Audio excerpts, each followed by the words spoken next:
Hello guys, welcome to the movie recap review. Happy watching.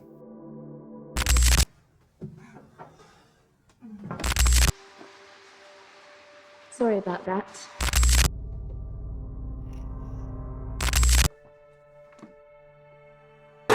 The film begins with a mysterious man in a suit arriving at a secluded hotel named Renata. Seeking peace, isolation, and an escape from the world, he is welcomed by the hotel manager, who leads him to his reserved room. The man's obsessive nature soon becomes evident as he meticulously arranges his belongings with exacting precision. After settling in, he ventures out to explore the seemingly deserted hotel. He wanders through empty spaces, including the pool and the billiard room, before eventually returning to his room. Throughout his walk, a sense of unease grows. His mind seems preoccupied, caught between curiosity and confusion. As night falls, he turns off the lights and attempts to sleep, but finds himself unable to.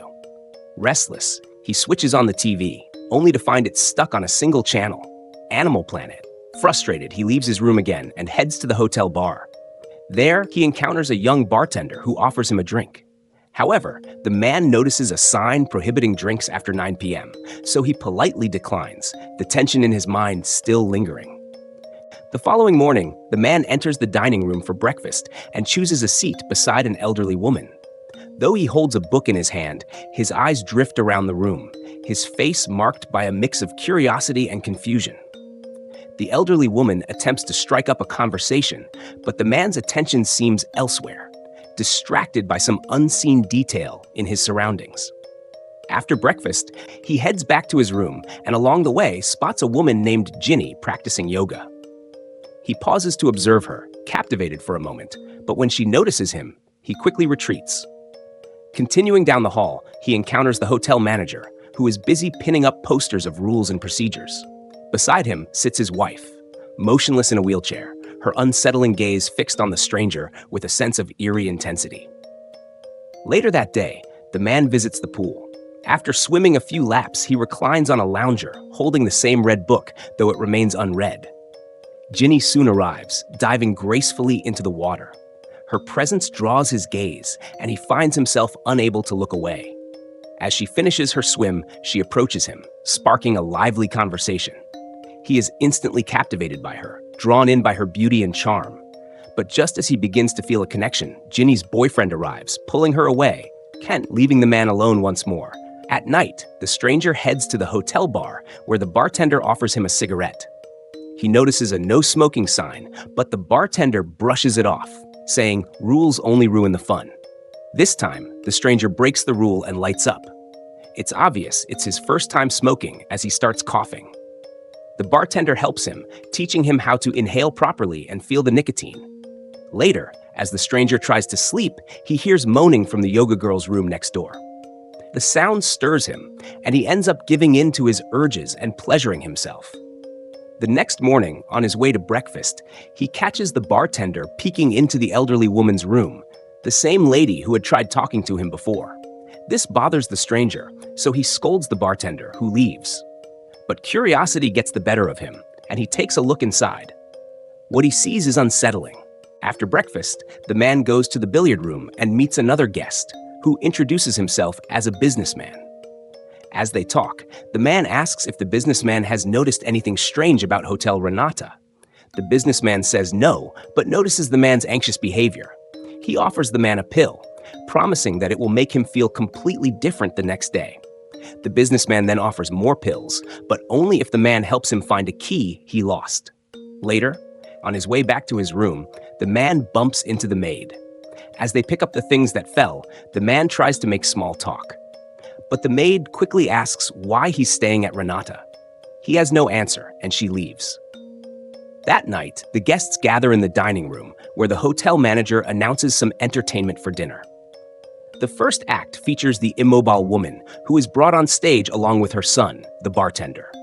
The bartender uses his mother's lifeless body as a puppet to tell a series of dark, awful jokes. In this strange scene, the guests only seem to react when the stranger looks at them, as if his gaze triggers their responses. After the first show ends, the hotel manager's daughter, who is also the maid, takes the stage and sings a beautiful song that captivates everyone. When the song finishes, she unexpectedly breaks down in tears. The stranger finishes the night by having dinner and taking the pill given to him by the businessman. The next day, he wakes up feeling more energetic than before and goes through his usual routine. Wanting more of the pills, he decides to help the businessman find the missing key. While searching, he spots the immobile woman in the hallway and notices her necklace with a pendant. Thinking it might be the key, he checks, but only finds a ring. Determined, he searches her back pocket and finally finds the key. The man then heads to the businessman's room to return the key and get more pills, but he finds the businessman playing poker with the hotel manager. They invite him to join the game, and he agrees. During the poker game, the hotel manager leaves to attend to some business, leaving the stranger alone with the businessman. Seizing the moment, the stranger hands over the key and receives a bottle with a limited supply of pills in return. The businessman then suggests another game, offering a second full bottle of pills if the stranger wins. However, if he loses, he must give up the bottle he just received. Without hesitation, the stranger accepts the challenge and, to everyone's surprise, wins, walking away with both bottles of pills. Later, while relaxing by the pool, the bartender approaches the stranger and they chat about the previous night's performance. The bartender reveals that the hotel manager forces them to put on those shows, using fear and manipulation to control them. As they talk, the bartender gradually moves closer, as if trying to kiss the stranger, but they are interrupted when the maid arrives with towels. That night, while the stranger is enjoying a hot bath, there's a loud knock on his door. Wrapping himself in a towel, he answers and finds the bartender inviting him to have dinner with his family. Though hesitant at first, the stranger eventually agrees. Once there, he notices that the maid, though part of the family, is excluded from the dinner table. Curious, he asks why, and the hotel manager simply replies that someone has to serve. Throughout the meal, awkward silences fill the air, and the stranger struggles to find anything to talk about. Tension rises when an argument breaks out between the hotel manager and his son over the strict rules of Renata. Unable to bear the uncomfortable atmosphere any longer, the stranger excuses himself and leaves.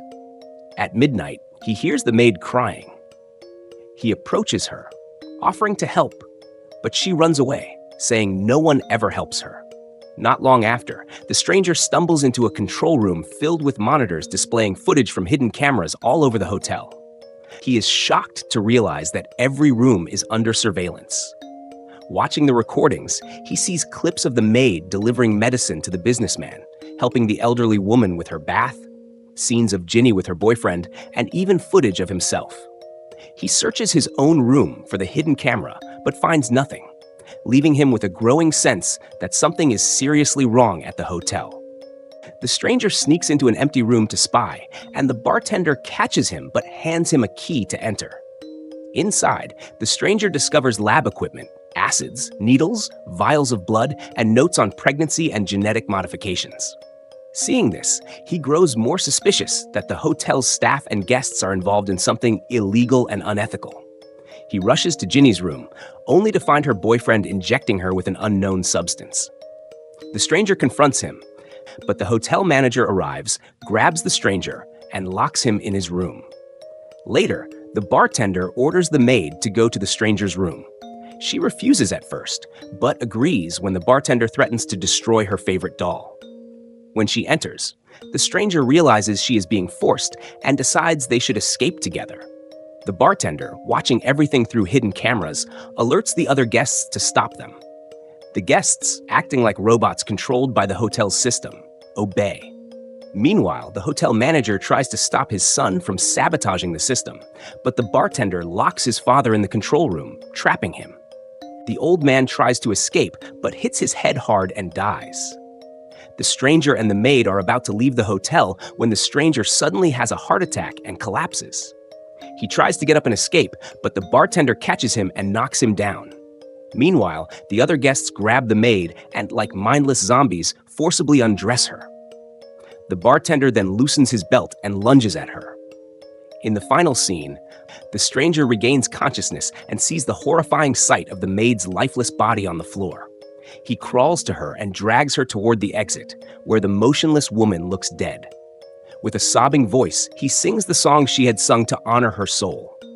He covers her nose and mouth, and for a moment she comes back to life, but quickly dies from suffocation. In the next scene, he is shown sitting in the hotel, reading a book. And that's the end of the story. I hope you liked it. Comment down below what movies do you like us to recap next. Thank you for watching. Don't forget to like and subscribe. Until next time.